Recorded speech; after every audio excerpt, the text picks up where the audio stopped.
মওলা মসজিদে যেতে হবে? রব বললে পারলে যা। মওলা এই টাইমে মসজিদে গেলে তো আমারে দৌড়ে ফিটাবে। বুঝেন না কেন? আমি যদি রাতে 3টা বাজে, 4টা বাজে, 2টা বাজে মসজিদে যাই, আমরা চোর বলে ফিটাবে।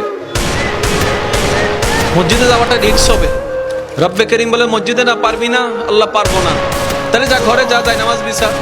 বলে যে যাই নামাজ বিছালে তো বউ বুঝে ফেলবে আমি বাটপারি করছি। কথা বলেন না কেন? মওলা বউ বুঝে ফেলবে, মা বুঝে ফেলবে, নিশ্চয় কোন একটা অঘটন ঘটাচ্ছি, সেজন্য যাই নামাজে বসে কান্না করছি, তাহলে তো ইজ্জত ফানসাদ। রব্বে করিম বলে মসজিদও পারবি না, যাই নামাজে পারবি না। মওলা কেমন জানি লাগছে।